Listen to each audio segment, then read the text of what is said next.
The sun was hanging high above the county fair, baking the dusty ground in a way that only a midsummer afternoon can. The air was thick, smelling of fried dough, popcorn, and the sweet, sticky scent of cotton candy. Everywhere you looked, people were laughing, shouting, and rushing from one ride to another. But over near the main exhibition hall, the crowd wasn't moving. They had stopped dead in their tracks, forming a tight, murmuring circle around a small wooden booth that had a simple handwritten sign taped to the front. The Impossible Challenge. Standing on a crate behind the table was a man who looked like he had been tying knots since the day he was born. He wasn't a giant of a man, but he had wide, rough hands and a confident smirk that made you want to prove him wrong. In front of him sat the star of the show, a thick, gnarled length of rope that looked less like a piece of cord and more like a tangled bird's nest made of iron. It was a mess of loops. It was hitches and braids, all pulled so tight that the fibers of the rope seemed to be groaning under the pressure. The man on the crate clapped his hands to get everyone's attention. "Ladies and gentlemen," he bellowed, his voice cutting through the noise of the fair, "I present to you the Gordian Knot 2.0. You see this? This isn't just a knot. This is a masterpiece of tension and friction. I guarantee you that no amount of strength, no amount of pulling, and no amount of force will ever undo this mess." He reached into his pocket and pulled out a roll of cash. He peeled off 5 $100 bills and waved them in the air. The sight of the money made the crowd lean in closer. $500, he announced. "That's what you get if you can untie this rope in 10 minutes. But there is a catch. You have to untie it. You cannot cut it, you cannot burn it, and you cannot use a knife. If I see a blade, you are disqualified. You have to use your brain and your fingers." The murmuring in the crowd grew louder. $500 was a lot of money, especially for the folks hanging around a county fair on a Tuesday afternoon. But as people looked at the knot, their excitement turned into doubt. The rope looked terrifying. It was a solid ball of hemp, so tight that you couldn't even slide a fingernail between the loops to make things look official. The man pointed to 3 people sitting at a small table to his right. These were the judges. They weren't just random people picked from the crowd. They looked like they knew what they were doing. One was an older man with a gray beard who looked like he had spent his life on the ocean. It's probably a retired captain of some sort. Next to him sat a younger man in a plaid shirt with thick glasses and a notebook, looking like a mathematics professor from the local college. The third judge was a woman with sharp eyes and a stopwatch hanging around her neck. She's looking serious and ready to enforce the rules. The knot master gestured to them respectfully. "My judges here will verify the knot before we start, and they will watch you like hawks to make sure you play fair. So who has the guts to try?" For a moment, nobody moved. It was one thing to look at a puzzle. It was another thing to step up in front of 100 strangers and fail. Finally, a tall man with broad shoulders and arms the size of tree trunks stepped out of the crowd. He looked like a construction worker or maybe someone who hauled lumber for a living. He rolled up his sleeves, revealing forearms covered in tattoos, and grinned. "I've got strong hands," the big man said, his voice deep and rough. "How hard can it be to pull a rope apart?" The crowd cheered. They loved an underdog, or in this case, a hero who looked like he could crush rocks with his bare hands. The knot master didn't look worried. He simply nodded at the judges. The woman with the stopwatch checked her watch. The professor leaned in to inspect the knot one last time, and the sailor gave a slow, approving nod. The knot was legal. The big man stepped up to the table. He didn't waste any time. He grabbed 2 ends of the rope and planted his feet. He took a deep breath, his muscles bulging, and he pulled with everything he had. He grunted loudly, a sound that made a few children in the front row cover their ears. The rope went tight as a bowstring, vibrating with the tension. But the knot didn't move, not an inch. The crowd went quiet. They expected the rope to snap or the knot to pop loose. Instead, the big man just strained harder, his face turning red as a tomato. He let go, panting, and wiped the sweat from his forehead. "It's like pulling on a steel bar," he muttered, looking confused. He changed tactics. Instead of pulling the ends, he grabbed the tangled mess itself. He tried to pry the loops apart with his thick fingers. He pushed, he poked, and he twisted. The sailor judge watched closely, shaking his head slightly. He knew that this kind of knot was designed to bite back. The harder you pulled, the tighter it got.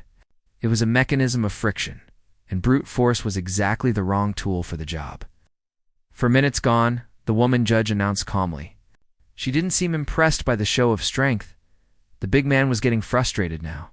He wasn't used to things not breaking when he wanted them to. He started to get a little rougher, jamming his fingers into the tightest parts of the knot, trying to force a gap. But the rope was old and stiff. The way it was woven meant that every time he pushed one loop, another one would tighten against it. It was a losing battle. He was fighting a physics problem with his muscles, and physics was winning. Time. The woman judge called out. The big man let go of the rope as if it had burned him. He stepped back, looking at his hands, then at the knot. The rope was still sitting there, looking exactly the same as it had when he started. It was smug, in a way. It was completely untouched. The knotmaster stood up and took the money back, putting it safely into his pocket. "A good effort, sir. Truly," he said, though his tone suggested he was anything but surprised. "But as I said, this isn't a test of strength. It is a test of mind. And today, it seems, the mind is not winning." The crowd murmured again, a mix of disappointment and awe. They had seen a strong man defeated by a piece of rope. The judges sat calmly, looking unworried. The professor jotted something down in his notebook, perhaps calculating the sheer impossibility of the structure. The sailor looked out at the crowd, his eyes scanning for the next person brave enough to step up. The atmosphere was strange. It felt like a carnival game, but the energy was heavier. People were starting to realize that this wasn't just a trick. The knot was real. The challenge was real. And the $500 was staying firmly in the knotmaster's pocket unless someone could figure out the secret. The sun beat down on the booth, the dust swirled around the spectators' feet, and the rope sat in the center of it all. Silent, twisted riddle, waiting to be solved. Little did anyone know, the person who would finally solve it wasn't even tall enough to see over the table edge. The big man's defeat seemed to suck the energy right out of the afternoon. He walked away with his head down, rubbing his sore hands, and the crowd didn't know whether to cheer or feel sorry for him. They had just seen a giant of a man look small next to a piece of rope. But the man on the crate, the self-proclaimed master of the knot, wasn't done yet. He looked out at the sea of faces, his eyes twinkling with a mix of challenge and amusement. He knew that he had them hooked. The $500 was still there, tucked safely into his pocket, and as long as it was there, people would keep stepping up to try their luck. "Don't let a little muscle scare you off," the knotmaster shouted, clapping his hands together to wake everyone up. "Strength isn't everything. We need brains here. We need someone who understands how things work, who thinks they are smarter than a piece of rope." This time, a middle-aged man in blue overalls stepped forward. He didn't have the bulk of the first challenger, but he looked capable. He had a pencil tucked behind one ear and a bit of sawdust on his boots. Marking him as a carpenter or someone who worked with his hands for a living, he walked up to the table with a different kind of confidence. He didn't look like he wanted to fight the rope. He looked like he wanted to fix it. "I build furniture for a living," the carpenter said, pulling a small folding tool out of his pocket. "I know how wood and fiber work, and I know that every knot has a weak spot." The judges perked up. The woman with the stopwatch looked at the tool in his hand. "No cutting," she warned him sharply, holding up one finger. "And no blades." "I know the rules," the carpenter replied smoothly. "I'm not going to cut it. I'm just going to give it a little help." He clicked open a flat metal lever on his tulipry bar of sorts. He leaned over the table and jammed the thin metal into one of the tightest loops of the knot. He wedged it in deep, trying to force the rope to loosen up just a fraction of an inch. The crowd held its breath. This seemed like a smart approach. If you couldn't pull it apart with your fingers, maybe you could leverage it open with a tool. The carpenter grunted, twisting the tool. The rope creaked, a dry, woody sound that echoed in the sudden quiet. For a second, it looked like the fibers might separate. The sailor judge leaned forward, his eyes narrowing behind his spectacles. He knew about tension on ships. He could see what the carpenter was doing. But just as the tool bit into the rope, the entire knot seemed to shudder. The fibers didn't loosen. They compressed. The harder the carpenter pried, the tighter the neighboring loops became. It was like trying to squeeze a handful of wet sand. The harder you squeezed, the more it escaped your grip. "Come on," the carpenter whispered to himself, sweat dripping down his nose. He tried to wiggle the tool, looking for purchase. But the rope was unforgiving. After 5 minutes of intense struggle, he let out a long, frustrated sigh and yanked the tool out. The knot snapped back into its original shape, looking as perfect and untouched as before. He threw his hands up. "It's not just tight," he said, looking at the judges. "It's malicious. It fights back." The knotmaster chuckled, a dry, raspy sound. "Physics, my friend. The rope knows you were trying to hurt it. It reacts to pressure." As the afternoon wore on, the line of challengers grew, but the results remained the same. A young man in a university hoodie stepped up, claiming he studied physics. He didn't touch the rope for the first 2 minutes. He just walked around the table, squatting down to look at the knot from below, standing on his tiptoes to look from above. He muttered to himself about topology and friction coefficients. The crowd was silent, impressed by his serious approach. "He's going to figure it out," someone whispered behind the barrier. "Look at him. He's thinking." Finally, the student stopped moving. He picked a specific spot on the knot, a place where 3 different loops crossed over each other. He pinched the rope between his thumb and forefinger, closing his eyes as if visualizing the inside of the knot. He pulled very gently, expecting the loops to slide apart. Nothing happened. He tried again a little harder. Then he tried pulling 2 different ends at once. The math made sense in his head, but the reality of the rope was different. The knotmaster had tied it in such a way that the loose ends were actually the ones holding the most tension. The student opened his eyes, looking confused. "This defies the logic of standard hitches," he muttered. He spent the remaining 5 minutes frantically trying different combinations of pulls, his face getting redder and redder until the timer buzzed. He stepped away, looking at the rope as if it had personally insulted his intelligence. The sun began to dip lower in the sky, casting long golden shadows across the fairground. The air grew a little cooler, but the mood at the booth was heating up. The crowd was starting to get restless. They had seen strength fail. They had seen technical skill fail. They had seen academic logic fail. It's a fake. A voice shouted from the back of the crowd. He glued. "There's glue in there." The murmurs of agreement rippled through the people like a wave. It was easier to believe it was a trick than to believe that a simple rope could be so impossible. The knotmaster's smile faltered for a split second. He looked at the judges, clearly annoyed by the accusation. He grabbed the knot and held it up high. "There is no glue," he shouted over the noise. "Ask the judges." They inspected it. "Touch it yourself if you don't believe me." The judges sat up straighter. The older sailor stood up, looking authoritative. He had been watching the attempts all day, and he knew quality craftsmanship when he saw it. He walked around to the front of the table and took the knot from the master. He pressed his thumbs into the tightest braid, feeling the texture of the hemp. "There is no adhesive here," the sailor announced, his voice booming. "I have sailed the 7 seas, and I know a knot from a trick. This is rope, pure and simple. It is just tied by a master who understands the nature of the line." The crowd quieted down, but the skepticism didn't fully leave their eyes. They wanted to believe the sailor. But the evidence on the tabula pile of defeated adults was hard to ignore. More people came and went. A mechanic tried to use a pair of pliers to grip a tiny strand of rope, but the rope was too thick, and the pliers just slipped. A frantic father stepped up, desperate for the prize money, his hands shaking as he clawed at the knot. He didn't have a plan. He just had panic. He grabbed 2 ends and twisted them in opposite directions, hoping something would snap. But the knot absorbed the energy, turning the man's frantic energy into a tighter, more solid ball of rope.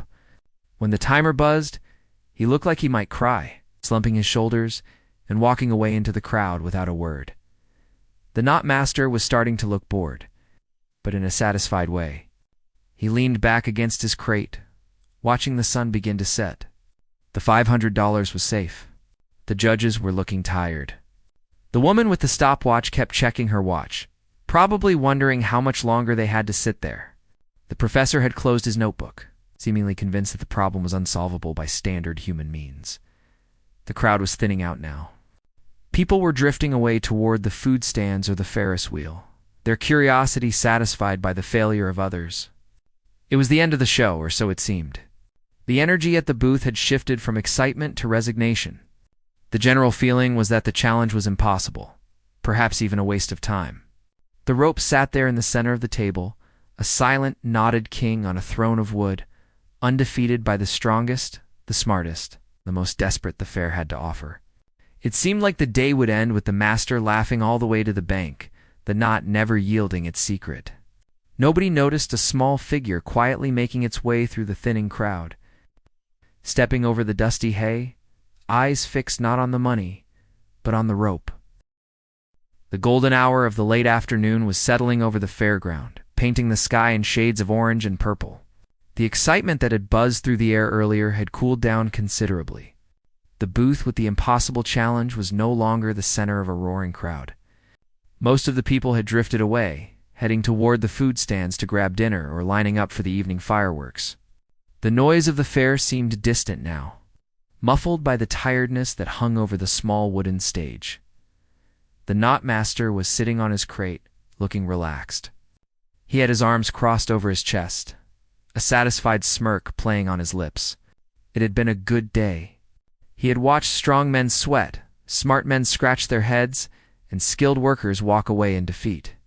The $500 was still safely tucked away in his pocket, and his reputation as a riddle maker was firmly intact.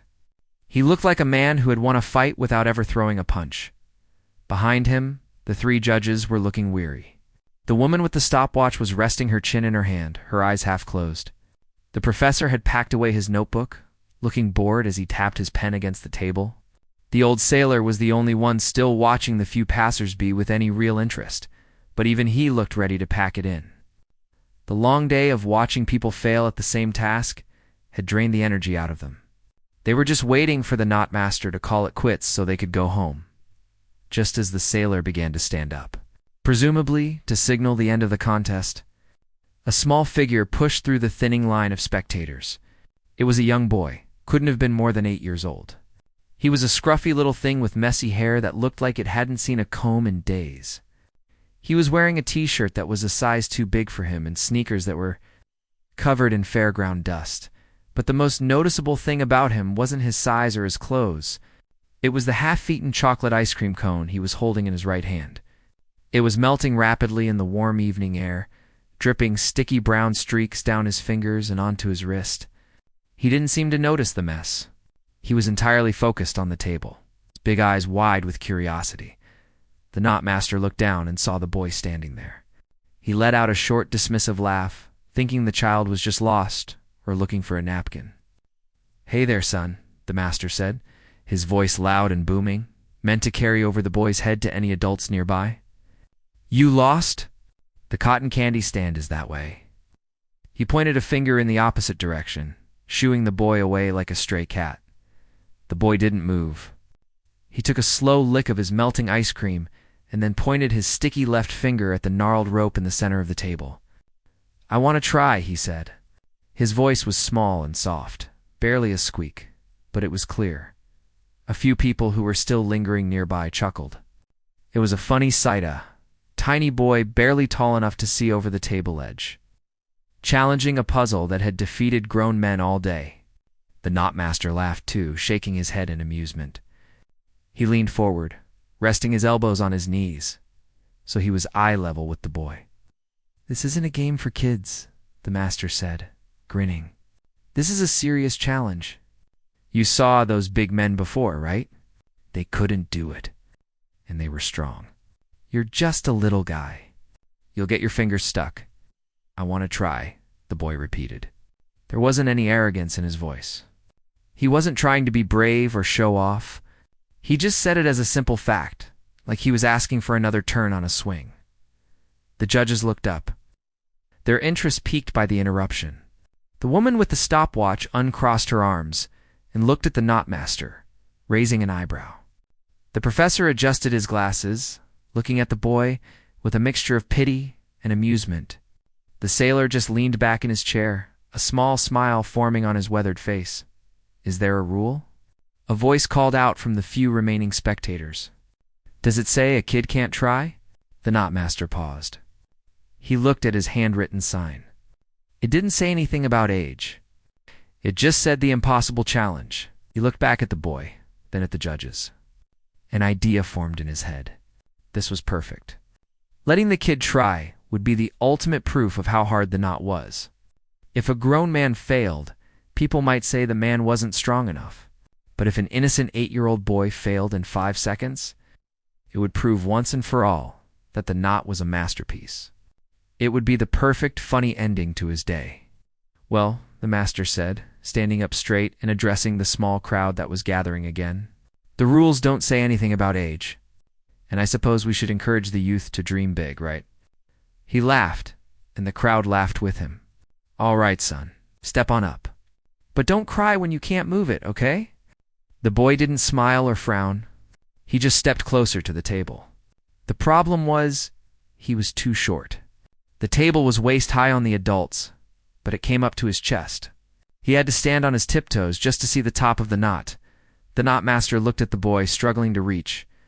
He hesitated for a second, then pulled an empty wooden crate from the side of the booth and kicked it gently toward the front of the table. "Here, stand on this. We don't want you hurting your neck reaching up." The boy wiped his sticky, chocolate-covered hand on his oversized t-shirt, leaving a dark smear on the fabric. Then, with his clean hand, he grabbed the edge of the table and pulled himself up onto the crate. Now he was at the right height. The knot was right in front of his face. The judges leaned in. The woman picked up her stopwatch, looking at the boy with pity. The professor shook his head slightly, as if he felt sorry for the embarrassment the boy was about to face. The sailor, however, stopped smiling. He looked at the boy's eyes.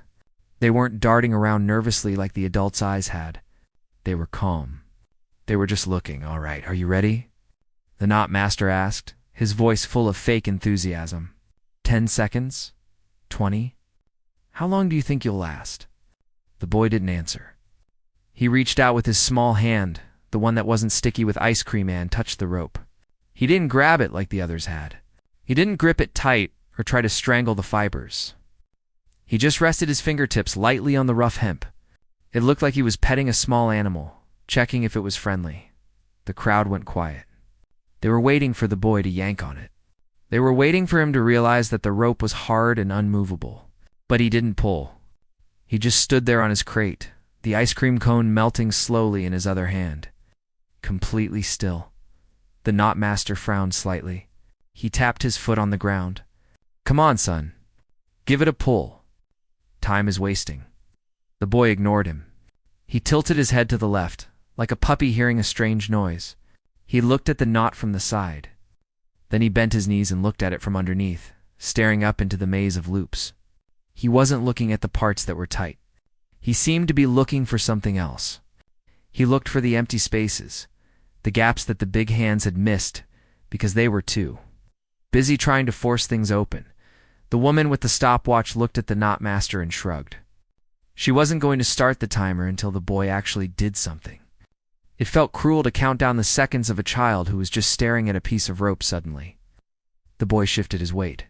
He put the ice cream cone down carefully on the edge of the table, making sure it wouldn't fall. Then he used both hands. He was small and the rope was thick, but he didn't seem intimidated by the size difference. He reached deep into the center of the knot, his small fingers navigating the maze with surprising dexterity.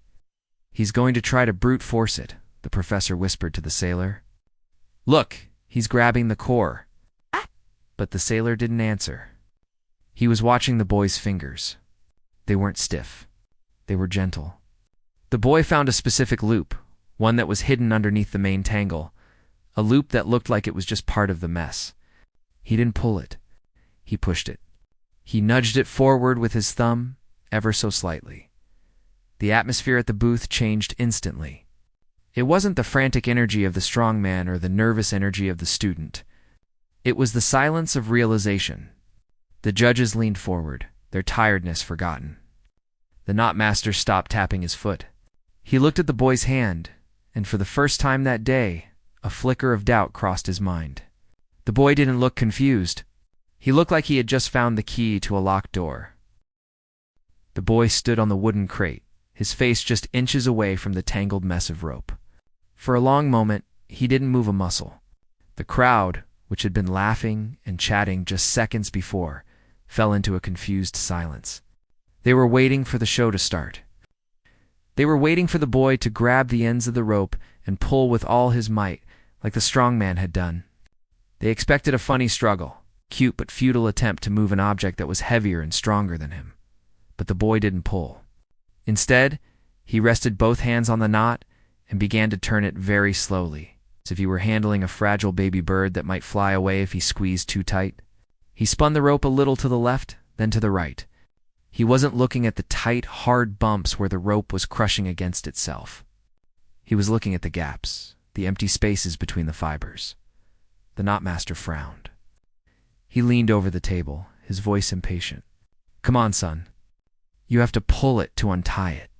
You can't just pet it. Grab the ends and give it a yank." The boy didn't even look up.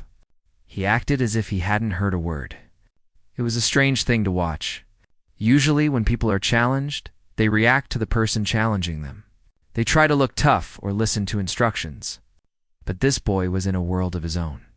The shouting, the crowd, the money, none of it seemed to matter to him.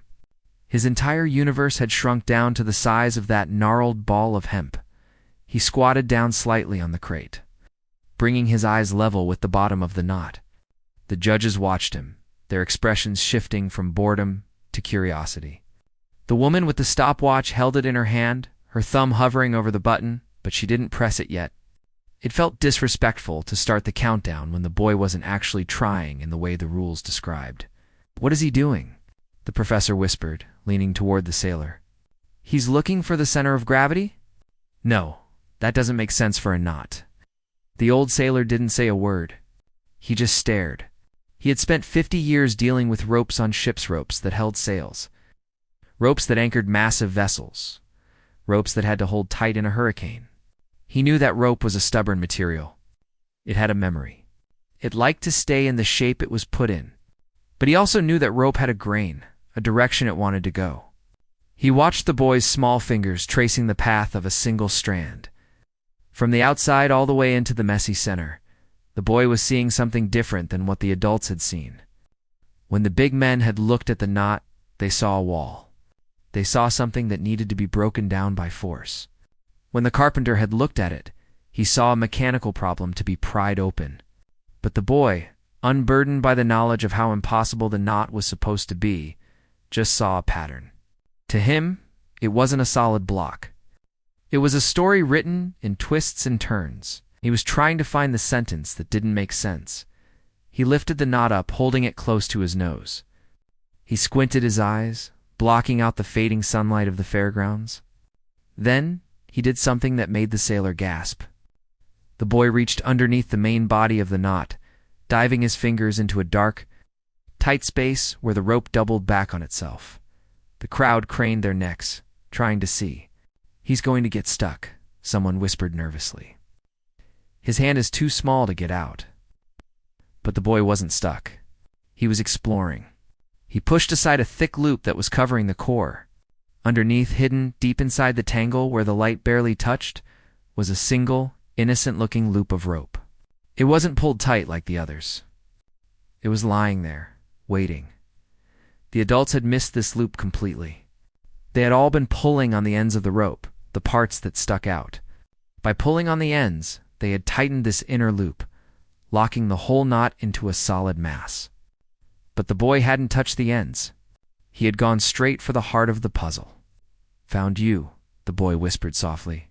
It was so quiet that only the judges standing right at the table could hear him. The knotmaster, who had been leaning back with his arms crossed, suddenly felt a chill run down his spine. He recognized that spot. He knew exactly what that loop was. It was the release key. But he had hidden it so well, disguised by the tension of the outer loops, that he was sure no one would find it without hours of searching. How had this child spotted it in seconds? The boy didn't react with excitement. He didn't jump up and down. He just moved with a calm, steady focus. He realized his fingers were a bit sticky from the melted chocolate. So he paused for a split second to wipe his thumb on his pant leg. It was a human, funny moment, a little boy making sure his hands were clean before doing surgery on a knot then. He went back to work. He didn't pull on the hidden loop. That was the trap. If you pulled it, it would just disappear back into the knot. Instead, he took the long end of the rope that was dangling freely, and with the delicacy of a musician plucking a violin string, he pushed the rope through that hidden loop. It was a counterintuitive move. Everyone unties by pulling. He was untying by pushing. He wasn't fighting the friction. He was helping the rope do what it naturally wanted to do. The judges leaned in so far that their noses were almost touching the table. The woman with the stopwatch forgot to breathe. The professor's eyes went wide behind his thick glasses. They could see the mechanics of it now. They could see how the boy's simple push was undoing the complex math that had held the knot together all day. That's not possible, the knotmaster stammered, his confident, booming voice reduced to a whisper. That requires a surgeon's touch. The boy ignored him. He was biting his bottom lip, his tongue sticking out slightly in concentration. He guided the rope through the loop, millimeter by millimeter. Because he wasn't forcing it, the rough hemp didn't bite back. It slid smoothly. The boy used his other hand to stabilize the knot, his fingers acting like a vice, but a gentle one. For the first time all day, the massive, angry ball of rope seemed to relax. The tension that held it in a rigid shape vanished. The fibers uncoiled. The tight braids loosened their grip. It was like watching a clenched fist slowly open up. The crowd sensed the shift. The air around the booth felt electric. People stopped eating their popcorn. The music from the carousel seemed to fade into the background. All eyes were on those small, sticky hands and the rope that was finally beginning to move. The boy wasn't using strength. He wasn't using tools. He was using a kind of soft, intuitive logic that none of the educated, experienced adults had possessed. He pushed the final bit of rope through. The knot, which had been a solid lump for years, suddenly gave a little wiggle, as if it were waking up from a long nap. The boy looked up at the knotmaster, his face completely serious, and asked a simple question. "Can I pull it now?" The knotmaster just nodded, his face pale, unable to speak. The boy put his hand around one end of the rope, wrapped it around his small palm, and gave a soft, gentle tug. When the boy gave that gentle tug, the effect was instant and magical. It didn't happen slowly. It didn't require grinding effort or sweat. One moment, there was a tight, angry ball of hemp that had defeated a dozen strong men. The next moment, it simply ceased to be a knot. The rope seemed to exhale. The tight loop slid apart with a soft hiss, the fibers uncoiling like a snake waking up in the sun. The massive, complicated tangle collapsed in on itself and then fell outward, transforming into a straight, innocent-looking piece of rope lying quietly on the wooden table. For the first few seconds, nobody made a sound. The silence was heavier than before. It was the silence of total disbelief. The crowd stared at the rope, then at the boy, then back at the rope, waiting for the trick to reveal itself. Surely the rope was cut? Surely there was a hidden hook they missed.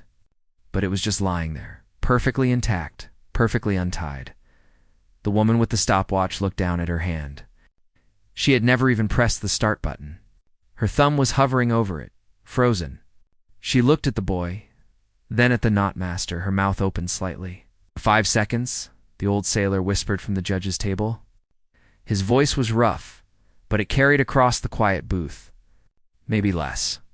The lad didn't even need a breath. Suddenly the silence broke. It wasn't just applause. It was an explosion of noise. The crowd cheered so loudly that the birds in the nearby trees flew away. People were shouting, laughing, and slapping each other on the back. It was the shock of seeing the impossible happen right in front of their eyes. The sheer joy of the underdog winning, the smallest person defeating the biggest problem, was contagious. A few grown men, the same ones who had failed earlier, were shaking their heads in disbelief, laughing at the absurdity of it all. The knot master stood frozen behind his crate. His face had lost all color. He looked from the straight rope to the small boy standing on the crate. The smirk was gone. The confidence was gone. He looked like a man who had seen a ghost. He reached out and touched the rope, pulling it toward him. He ran his fingers along it, checking for cuts, burns, or any sign of cheating. But there was nothing. It was just a rope, untied by the only person who had understood how it was put together. How? The master stammered, looking at the boy. I didn't explain the secret. I didn't tell anyone about the inner loop. How did you know? The boy just shrugged. He didn't have a long, complicated explanation. He didn't talk about physics or geometry. He looked at the master with eyes that were completely honest and said, "It looked like it wanted to be let out. I just opened the door." The knot master sank down onto his crate, putting his head in his hands. He realized his mistake. He had built a knot that relied on people thinking too hard. He expected them to attack the tightest parts. He expected force. He expected complexity. But he hadn't accounted for simplicity. He hadn't accounted for someone who would just look without touching. The judges stood up. This was their moment to officially validate the win. The woman with the stopwatch walked over to the table and picked up the rope. She held it up high for the crowd to see, showing that it was one long, unbroken piece. "The challenge is met," she shouted over the noise. "The knot is untied. The record is broken." The professor walked over to the boy, looking at him with a new kind of respect. He didn't see a child anymore. He saw a mind that worked differently. "You didn't use the standard algorithm for untying," the professor said, adjusting his glasses. "You bypassed the tension points entirely. It was brilliant." The boy just smiled shyly, not fully understanding what an algorithm was, but understanding that he had done something good. The knot master slowly reached into his pocket. He pulled out the roll of cash. He counted out $500, his fingers moving slowly, as if each bill was painful to let go of. But he was a man of his word at the end of the day. He held the money out to the boy. "Fair is fair," the master said, his voice quiet. "You beat me. You beat the knot." The boy took the money. He looked at the green bills for a second, then he did something that made the crowd laugh even harder. He didn't shout or jump around. He simply folded the money carefully, shoved it into the front pocket of his oversized shorts, and turned back to the table to retrieve his melting ice cream cone. That was his priority. He hopped down from the crate, landing on the dusty ground with a soft thump. He took a big bite of the ice cream, which was now mostly a sticky soup, and licked his lips. He looked up at the judges, gave a small nod, and turned to walk away. "Hey! Wait," the knot master called out. "What's your name? Where did you learn to do that?" The boy stopped walking. He looked back over his shoulder, the setting sun lighting up his messy hair. "I just like ropes," he said simply. "They have stories if you listen." And then he was gone, disappearing into the crowd of people who were still buzzing about what they had just seen. He didn't stick around for the interviews or the applause. He was just a kid with $500 in his pocket and a half-eaten ice cream, ready to see the rest of the fair. The judges stood by the table, looking at the empty space where the knot used to be. The sailor picked up the straight rope and coiled it neatly. The judge failed. He murmured to the others, "We were looking for a fight." The boy was looking for a solution. The crowd eventually began to drift away, their excitement replaced by a thoughtful conversation that would last all the way home. People talked about how sometimes the strongest answer isn't force, and how smart people can be tricked by their own brains. The knot master stayed at his booth for a little while, sitting on his crate, staring at the empty table. He didn't set the knot back up. He didn't call for the next challenger. He knew that the magic was gone. The mystery had been solved, not by a hero with a sword, but by a child with sticky fingers and a quiet mind. As the sun finally disappeared below the horizon and the fairground lights flickered on, the story of the day was already turning into a legend. It wasn't a story about a rope. It was a story about how the experts, with all their knowledge and strength, couldn't see what was right in front of them. And it was a reminder to everyone who watched that sometimes You just have to stop pulling so hard and just look for the loop that wants to be opened. The 8-year-old finished it in seconds, but the lesson he left behind would last a lot longer than that.